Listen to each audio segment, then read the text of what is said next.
Dia a todos. Queria, em primeiro lugar, agradecer a presença de todos, o interesse pelo tema, agradecer ao GSI pela oportunidade de poder estar aqui hoje trazendo esse conhecimento para vocês. Hoje a gente vai falar sobre as multidões e de que forma elas podem contribuir ou de que forma elas podem ser gerenciadas para que a gente possa ter uma boa resposta em situações de emergência. A gente vai começar, primeiro, tentando definir o que é uma multidão. É um pouco difícil, existem várias definições, definir o que é uma multidão é algo complexo. Mas a gente pode ficar com uma dessas, que diz que a multidão é o número de pessoas agrupadas em um local específico, durante um período de tempo, com objetivos e comportamento em comum. E a gente vai perceber ao longo da apresentação como diferenciar uma multidão de um agrupamento qualquer que você possa encontrar. Tipos de multidões. Existem vários tipos de multidões, cada uma com suas características, comportamentos típicos, conforme as situações em que elas estão presentes.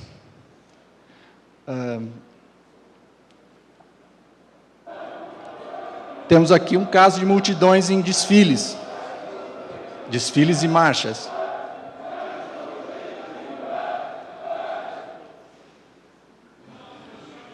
Eventos esportivos.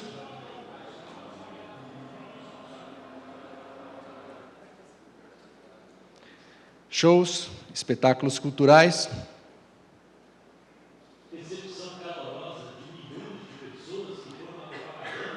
Manifestações religiosas.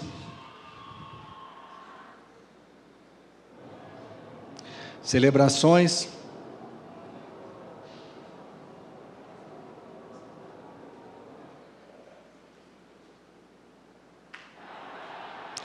Eventos políticos, protestos.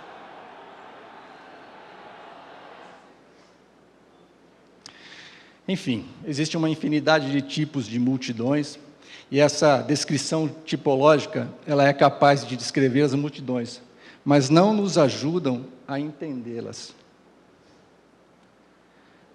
Se a gente procurar fazer e seguir adiante com essa lista de multidões, talvez ela não tenha fim. Nesse sentido que a tipificação não é algo muito justo, muito adequado para analisar uma multidão. Podemos dividir as multidões em dois grupos básicos. Dessa forma, a gente consegue separar e começar a distinguir as multidões até a gente saber como agir e como conduzir essa massa. Multidões como um grupo de indivíduos. Nesse caso, as pessoas se desconhecem e elas, embora estejam no mesmo local por um período de tempo, elas não estabelecem um vínculo social.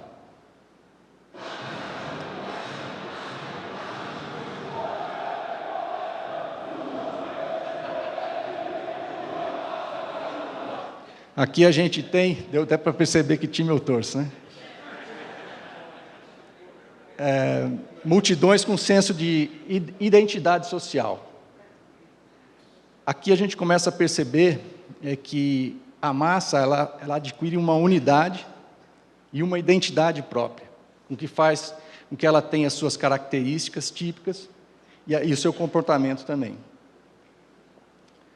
A descrição tipológica é capaz de escrever, mas não ajuda a entendê-las, como eu havia dito antes, dividindo, então, em dois grupos básicos, e dessa forma a gente vai conseguir entender, então, o comportamento relativo às suas identidades. A gente está aí, no caso, falando de multidões físicas, que foi o primeiro caso que a gente viu, as pessoas andando. A gente pode entender isso como um agregado de indivíduos, a relação eu e os outros. A gente tem uma situação de um trem, um metrô, onde as pessoas estão ali cada um por si. Elas estão unidas no mesmo local, mas desconectadas. Elas se desconhecem e não adquirem uma relação, como no caso da torcida de futebol. As multidões psicológicas, as pessoas compartilham a identidade.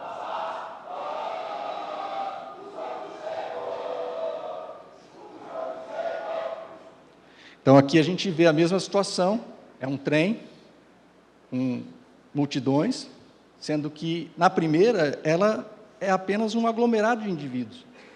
A segunda, não, ela já adquire uma personalidade. É aí que a gente entende como multidões psicológicas. Compartilhar uma identidade leva as pessoas a uma transformação, capaz de fazer com que elas concordem com os demais, confiem em seus julgamentos e tenham interesses e atitudes em comum. A partir do momento que o indivíduo está envolto numa multidão psicológica, ele passa a interagir, interferir e também ser influenciado pela opinião dos demais. Um dos mais interessantes aspectos da psicologia de multidões são suas transformações. Talvez o aspecto mais interessante de analisar as multidões. A gente procura entender como uma manifestação pacífica se transforma em atos de vandalismo.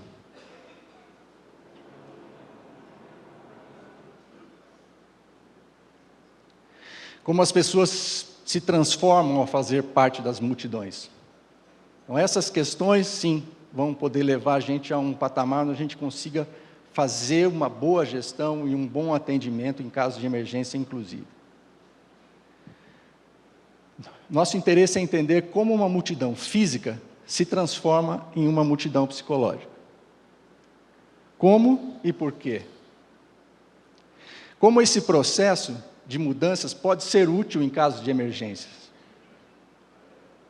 Qual o papel da gestão de multidões nesse processo de mudança? Gestão de multidões foi definido por Fruin como o planejamento sistemático e a supervisão do movimento ordenado de pessoas e reunião de público.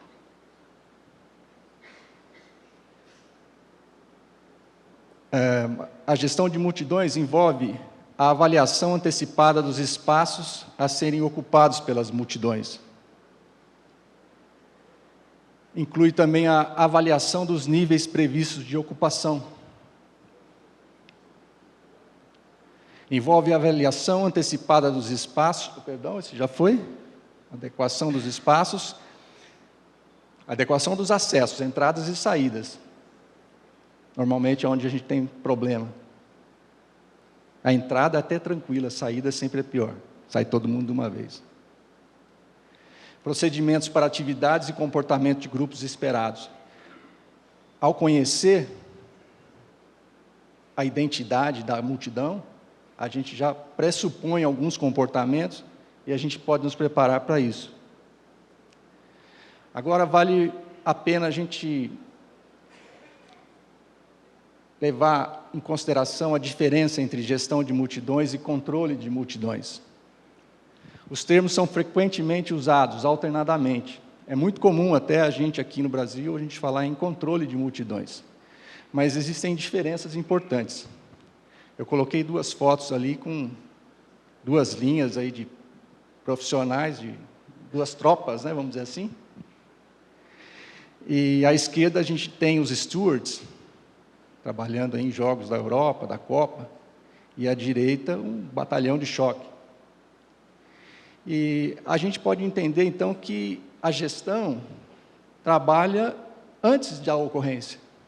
Ela é proativa. O controle de multidões vai entrar em ação quando a multidão sair, de fato, do controle, né? Quando a ordem for quebrada.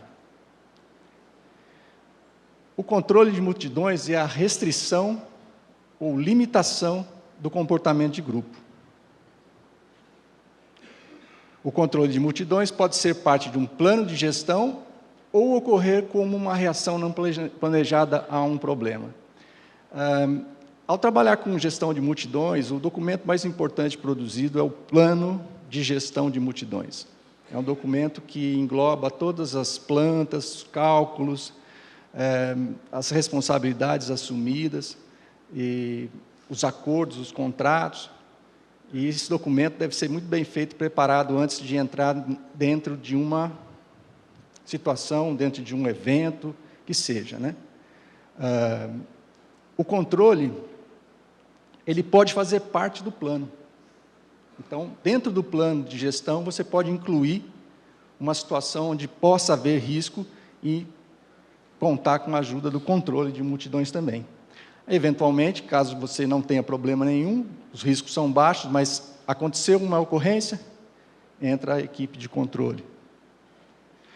Procedimentos de controle inadequados ou mal administrados podem precipitar incidentes com as multidões. Esse item faz lembrar um caso importante que a gente teve na Europa, em Sheffield, a tragédia de Hillsborough, num jogo de futebol. É um caso muito famoso, muito estudado, e muito importante porque depois desse jogo, muita coisa mudou na Europa. Inclusive, os guias que orientam as pessoas a conduzir seus projetos voltados para o esporte, ele surgiu a partir do relatório Taylor, nome do juiz, inclusive já falecido, que conduziu o caso. E o relatório Taylor embasou também, inclusive, os guias da FIFA. Então, os guias da FIFA são baseados no Sports of Safety, Guide for Safety to the Sports Ground, que é o Green Guide, e também baseados no guia, o guia da FIFA, baseado no Guide for Safety, que é o Green Guide, e também baseado no relatório Taylor. Esse caso, ele é emblemático porque ele envolveu um problema na gestão da multidão durante a entrada, no início da partida. E após o acontecimento, as próprias pessoas adotaram uma postura de agir e socorrer as pessoas até que o socorro chegasse.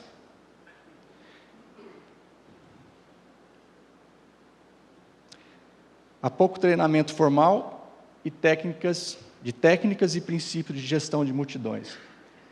Pode-se dizer que a gestão de multidões é algo relativamente novo, né, no mundo. Existe uma diferença até de como os americanos tratam a gestão de multidões em relação aos europeus. Ao meu ver, os ingleses são muito mais desenvolvidos, porque eles levam o tema a um caráter científico. O americano trata a gestão de multidões como sendo um daqueles stewards, a pessoa que vai orientar o público, que vai ficar pegando ingresso. Já no caso da Inglaterra, um crowd manager, ele é level 5 no NVQ, né, o National Qualification Level. Um doorman, por exemplo, um segurança de porta, ele é level 1. Então, um gestor de multidões ocupa cargos de gerência na Europa.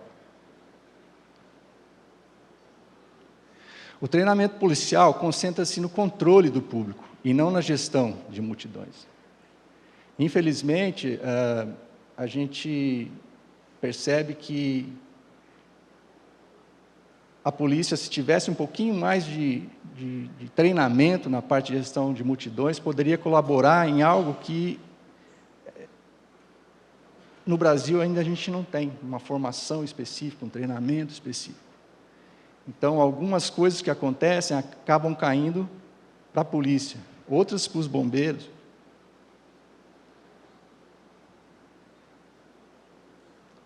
Eu vou voltar um pouquinho para falar a respeito dos teatros gregos da antiguidade. A gente percebe que o Epidauros, né, na Grécia, eles já tinham a preocupação em dividir os setores, em fazer com que o público tivesse uma boa visão, um bom dimensionamento das passagens. E a gente começa a perceber, então, que desde essa época já existia algum tipo de gestão de multidões. O Coliseu ele era capaz de receber até 80 mil pessoas. Existe um trabalho feito por Mick Upton, um inglês, em que ele calculou, ele mediu todas as saídas do Coliseu e, por fim, ele conseguiu estabelecer um cálculo em que chegou a 15 minutos de evacuação, o tempo para evacuar o Coliseu naquela época. Isso aí é bem condizente com os tempos que a gente tem hoje para os estádios atuais. Não há evidência que indiquem que essas medidas foram adotadas para atender uma evacuação de emergência, nem há registro de desastres.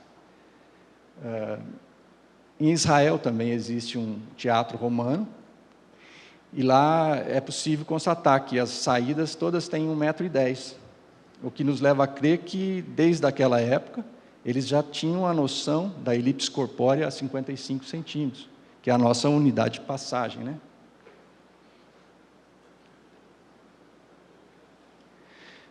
Mas, ao século XIX, a gente passa por uma fase onde as primeiras teorias de multidões começam a surgir. E isso acontece durante a Revolução Francesa.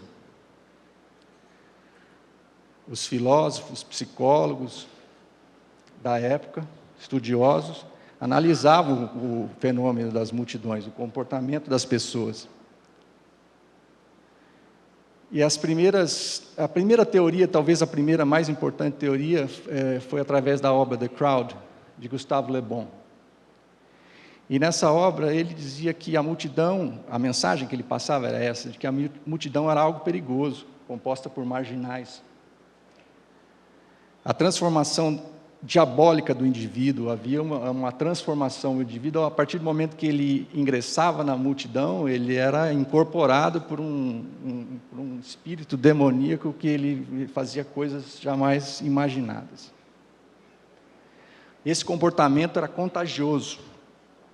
Então, na medida que o indivíduo, o primeiro, começava a se comportar de forma agressiva, aquilo ia contagiando os demais. Havia também a quebra dos laços sociais. Então, nesse momento, não existia mais laços entre as pessoas, laços de hierarquia, laços de respeito, enfim. As pessoas passavam por um momento de anarquia total. O comportamento dessas pessoas era individualista. Eles percebiam que era cada um por si, empurrões, pisoteamentos aconteciam.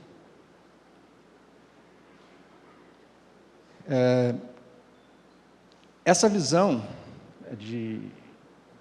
irracional, vamos dizer assim, que interpreta a multidão como um ente irracional, ela começa a mudar depois, ao longo do século XX. No final do século XIX, alguns incêndios em teatros, eles começaram a provocar as primeiras anotações de tempo de evacuação. Os primeiros estudos de tempo de evacuação começaram nessa época. Final do século XIX e início do século XX. A gente tem 3 casos aí, o teatro de Richmond, com 70 mortos, 1811. O Brooklyn Theatre Fire, 1876, aproximadamente 300 mortos. E talvez o pior de todos, né? Iroquois Theatre, em Chicago, 1900, com aproximadamente 600 mortos. Com a entrada do século XX, a propagação e desenvolvimento das teorias irracionalistas, ela continuou. Le Bon foi criando alunos, seguidores, e essa teoria foi se propagando, saiu da Europa, foi até os Estados Unidos, e no início do século XX, ela ainda era bastante difundida. Logo também no início do século XX, começam os primeiros estudos de pedestrianismo, onde a gente começa a perceber a partir da construção do terminal Hudson, em Nova York. E os estudos de pedestrianismo também ajudaram muito a entender como a multidão se comporta, tanto em tempo normal, como também de emergência, né, em situações normais ou de emergência.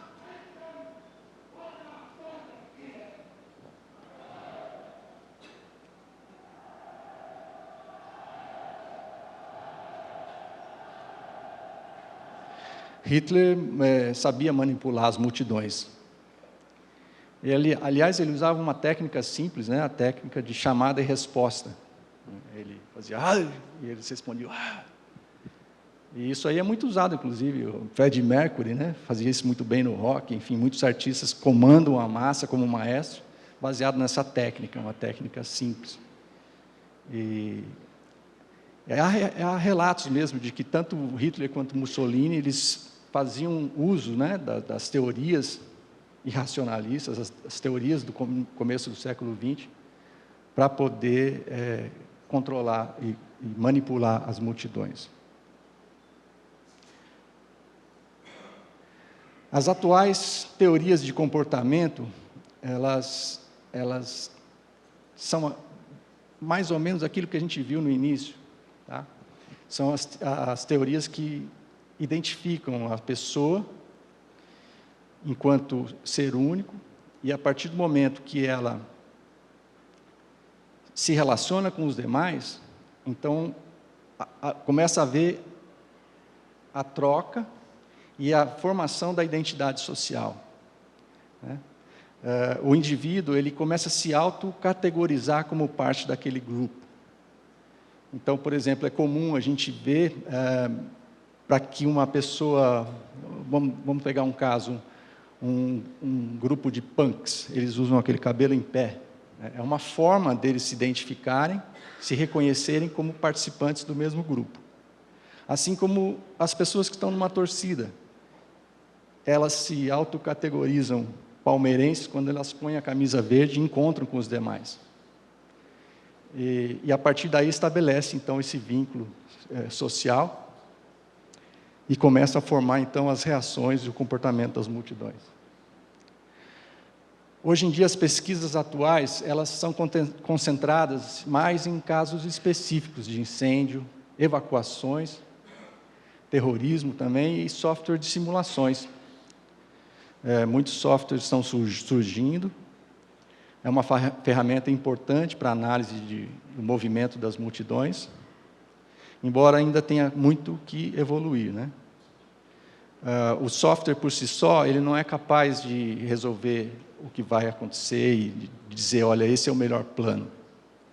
O plano tem que ser bem feito, bem analisado, e o software entra como ferramenta para subsidiar em valores, em quantificação, se o plano está indo bem ou não.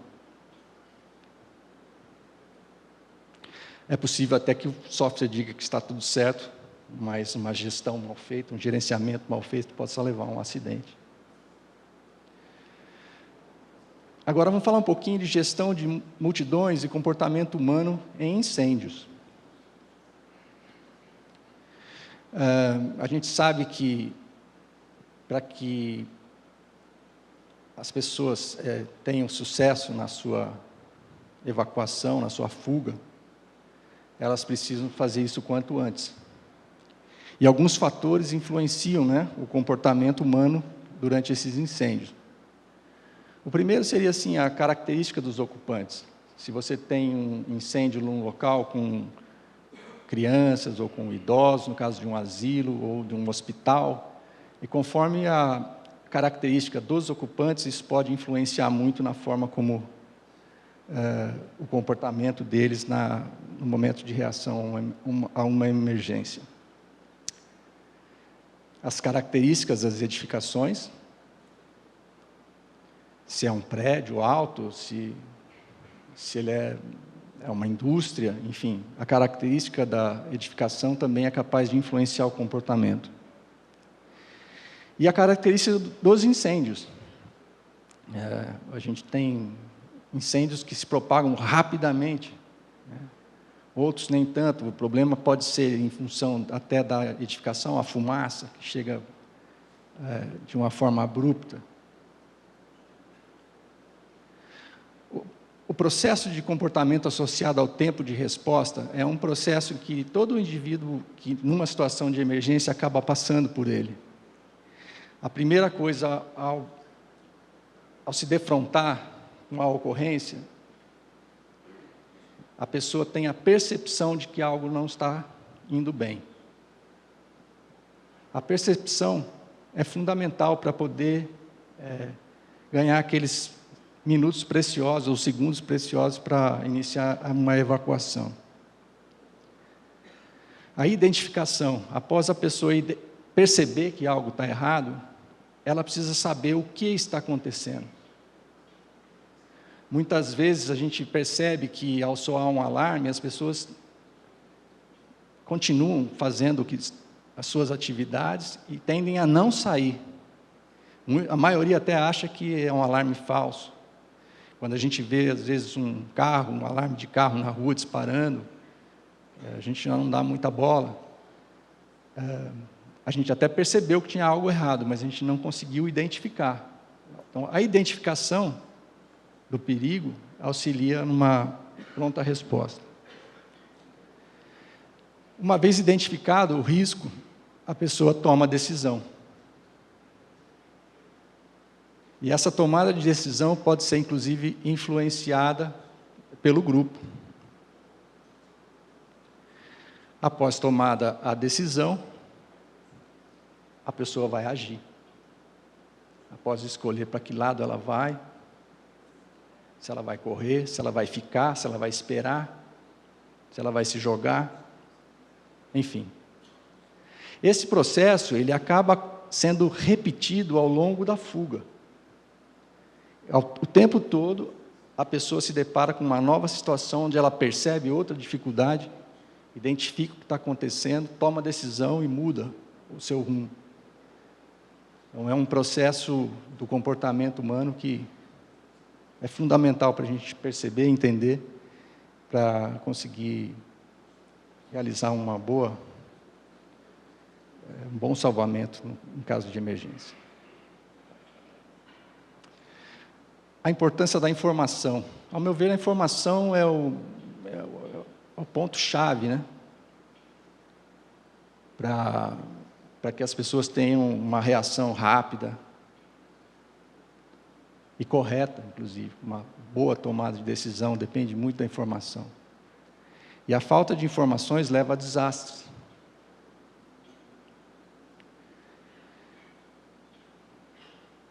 As influências nas fases do processo de resposta também. Porque a informação, a partir do momento que a pessoa não sabe o que está acontecendo, por exemplo, no caso de uma multidão, quem está atrás não vê o que está acontecendo na frente. E a maioria dos acidentes com multidões, onde há o colapso da multidão e morte por asfixia, é típico encontrar o relato das pessoas que diziam: olha, nós não sabíamos o que estava acontecendo ali na frente, porque você não tem a visão. A informação ela também é importante para quem está fazendo o gerenciamento da situação, né? No caso de Hillsborough, o que causou a superlotação atrás do gol foi que a polícia acabou abrindo um dos portões.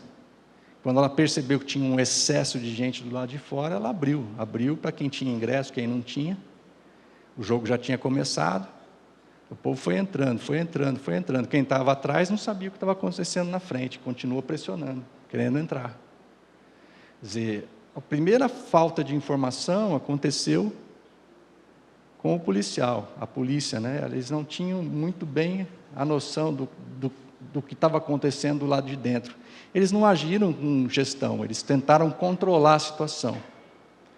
Então, a situação estava ficando difícil do lado de fora, eles abriram os portões como forma de aliviar a pressão, mas não tinham informação do que ia acontecer pelo lado de dentro.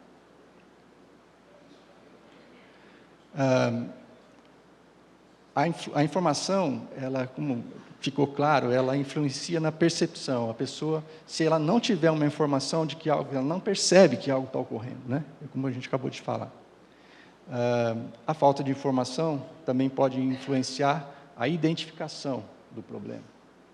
Normalmente, para quem faz gestão de multidões, a ferramenta importante é o monitoramento. Monitoramento por câmeras ajuda muito. E isso é algo até que me incomoda um pouco nos eventos que eu participo, onde eu vejo um monitoramento sendo feito apenas para verificar se está tendo alguma ocorrência, se tem algum meliante, roubo de celular, se está tendo briga. E quando há um monitoramento, ele teria muito mais valia se estivesse sendo feito para identificar e passar informação para que as equipes pudessem agir antecipadamente. A falta de informações também pode influenciar na tomada de decisão, como a gente falou do caso de Hillsborough. O policial acabou abrindo o portão por não ter informação do que estava, do que seria a melhor opção para controlar a multidão. E a falta de informação também, ela é capaz de influenciar a ação, a atitude. Porque se na hora que a pessoa decidiu, ela pode ter decidido pela rota certa, pela rota errada. Mas ela teve a informação que o melhor caminho era para cá. Agora, durante a ação, ela, se não tiver uma informação correta, ela pode ser influenciada e levar, por exemplo, a uma situação onde ela provoca pressão nos que estão na frente. E a somatória das pequenas pressões que cada um exerce, lá na frente é que acaba derrubando os primeiros, e aí a multidão vai caindo como um dominó, né?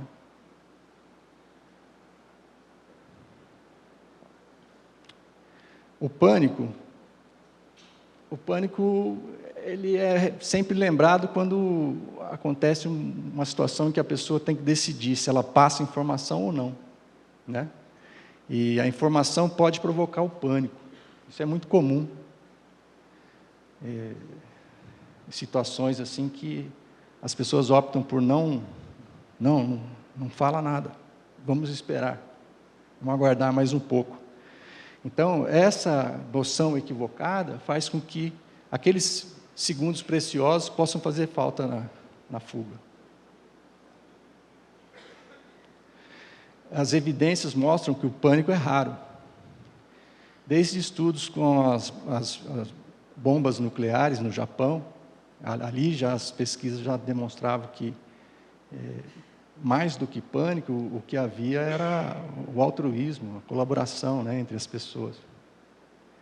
Existem estudos também sobre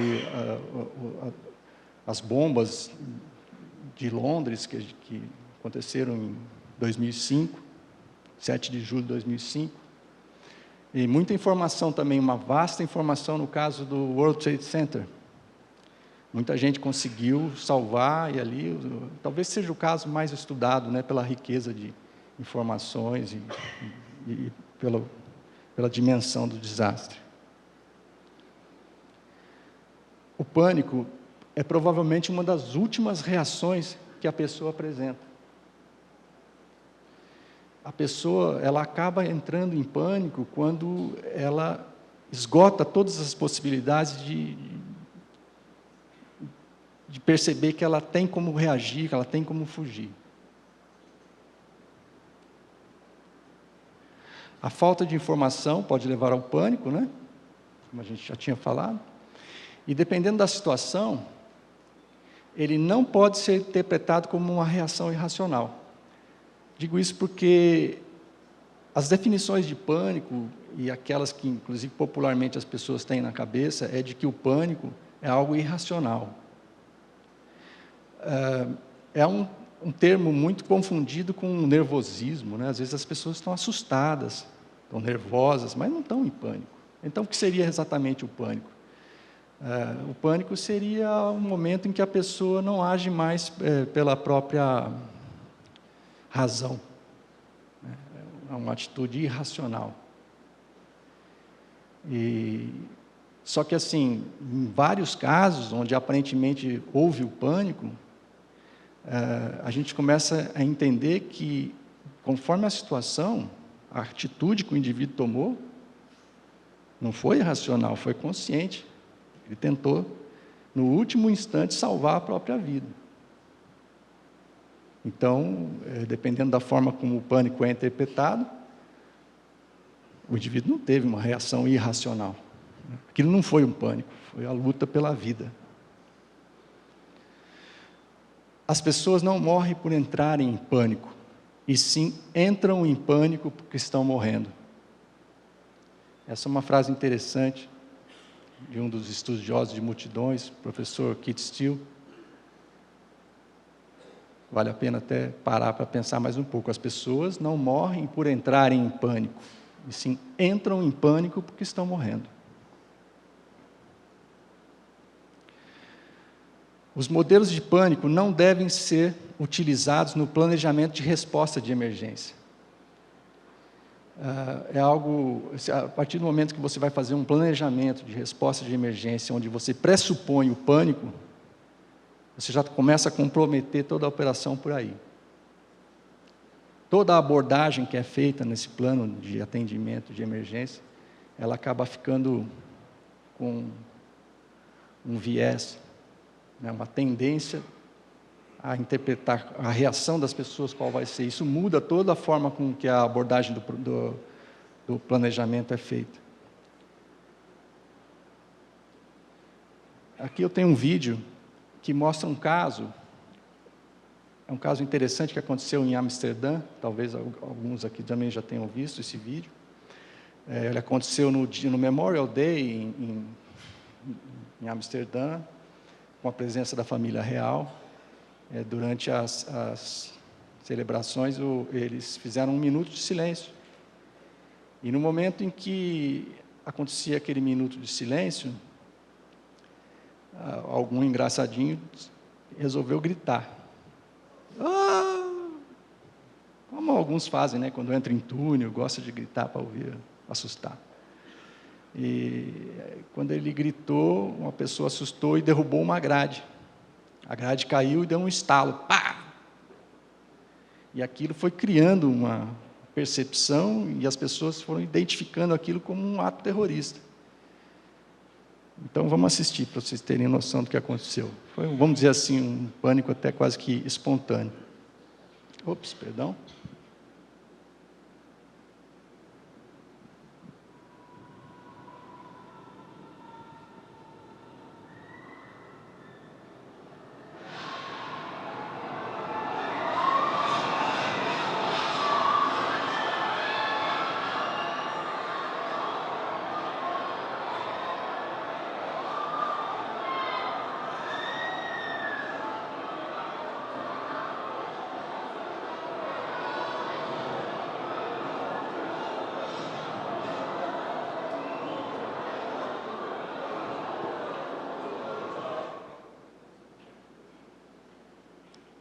Esse é um caso bem interessante. A família real teve que ser evacuada e no fundo não existia um motivo concreto, mas todos os sinais levaram a pessoa a identificar aquilo como sendo uma atitude de fuga.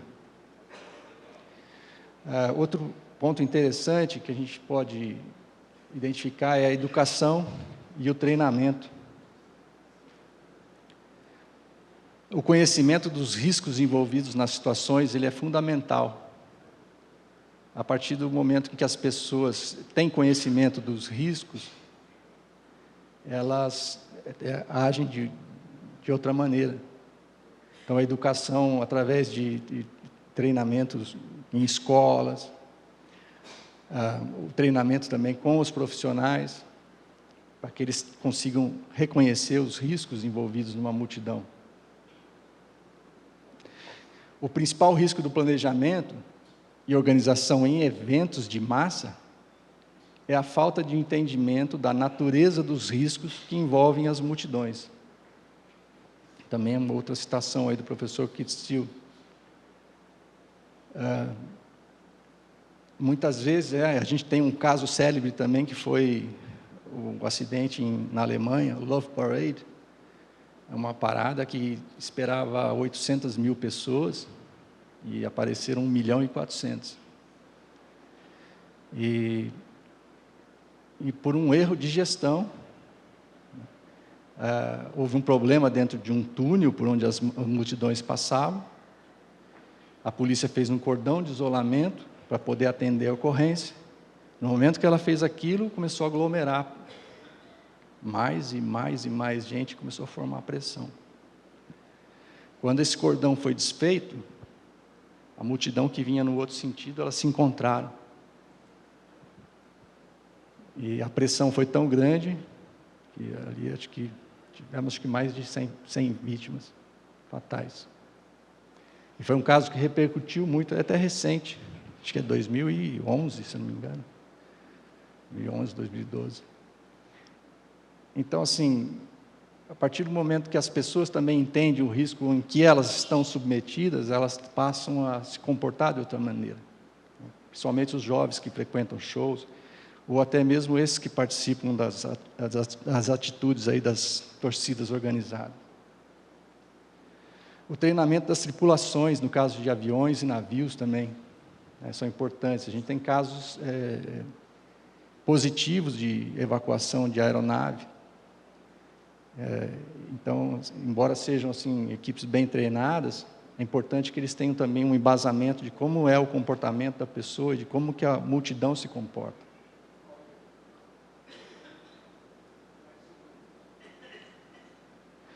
A educação e treinamento também é importante para aqueles que fazem o resgate em multidões. A gente tem uma situação aí de um show, inclusive aqui em São Paulo, é o estádio do Morumbi, e a gente consegue ver ali no canto esquerdo a equipe de bombeiros civis, eles estão fazendo o resgate de uma pessoa. E para isso tem técnica, tem equipamento. Caso a equipe precisa resgatar alguém que esteja lá no meio da multidão, como é que faz? Para tudo isso tem técnica e treinamento. A identidade social e a resiliência das multidões. Através da identidade compartilhada, os grupos de sobreviventes são capazes de expressar solidariedade e coesão, coordenar e recorrer às fontes de suporte e recursos para enfrentar as adversidades. O que a gente percebe é que, após um acidente, as pessoas se identificam como estando todos unidos naquela mesma situação de dificuldade. Estamos juntos nessa, é até uma frase bem atual, né? Estamos juntos. E as pessoas que há um minuto atrás eram desconhecidos, elas começam a ter a sensação de que, a partir de agora, os que estão em volta são as pessoas mais importantes. E esse laço social começa a surgir. A gente observa a partir daí, então, um comportamento ordeiro e altruísta. A cooperação aos níveis de comportamento, a cooperação ao invés de níveis de comportamento individualista. Ou seja, algumas pessoas adotam um comportamento individualista. Algumas, com certeza, são poucos, mas existe muito mais a cooperação. A falta de cooperação, às vezes, ela acontece por constrições, né, físicas ou situacionais. Às vezes a pessoa está incapacitada pela situação de reagir de forma cooperativa. E a conclusão do que foi apresentado em emergências, as multidões podem ser tratadas como parte da solução, ao invés de parte do problema, desde que haja uma boa gestão, o conhecimento e compreensão dos fatores que envolvem as aglomerações humanas. A partir do momento em que as pessoas tiverem a real noção dos riscos envolvidos, das técnicas, das teorias que estão por trás, a gente consegue fazer com que a multidão jogue ao nosso favor, principalmente nos grandes acidentes, onde a multidão cria um espírito de resiliência. Então é isso, aqui eu tenho também as referências do trabalho, e agora eu deixo aí o tempo com vocês para que a gente possa fazer perguntas e respostas, se alguém tiver alguma dúvida, alguma curiosidade.